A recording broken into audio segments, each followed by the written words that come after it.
చకచక అడుగులు పడుతున్నాయి. ప్రస్తుతం ఏదైతే భద్రతా వ్యవస్థకి సంబంధించిన భద్రతా వ్యవహారాల కమిటీ ఇంతవరకు ఉన్నటువంటి దాన్ని అర్జెంటుగా పునర్వ్యవస్థీకరించారు. వరుస పెట్టి జరుగుతున్నటువంటి మీటింగులు వెనకాల ఉన్న ఉద్దేశం ఇదే.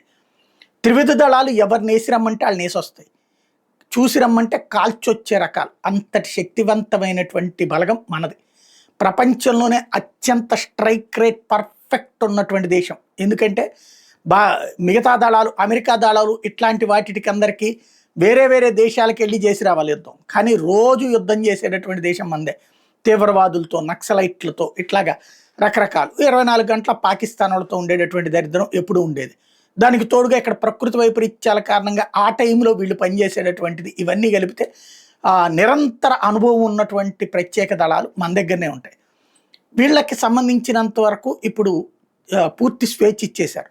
కానీ వాళ్ళకి ఎక్కడ ఏమున్నాయో ఇంటెల్ ఇన్ఫర్మేషన్ ఇచ్చేటటువంటిది ఇంతకుముందే చెప్పుకున్నట్టు అజిత్ దోవల్ నాయకత్వంలో భద్రతా వ్యవస్థ. కాకపోతే డైరెక్ట్గా ఒక కమిటీ, భద్రతా వ్యవహారాల కమిటీని ఇప్పుడు పునర్వ్యవస్థీకరించారు. ఇందులో మాజీ రా చీఫ్ని హెడ్గా చేశారు, మిగతా వాళ్ళని ఒక టీమ్గా చేశారు. అంటే ఇప్పుడు కావలసిన సమాచారాలన్నింటినీ సమకూర్చిపెట్టేది ఒకటి, నిర్ణయం తీసుకునేటటువంటిది సైన్యానికి కావలసినటువంటి ఫుటేజ్ ఇస్తున్నారు, ఫీడ్బ్యాక్ ఇస్తున్నారు.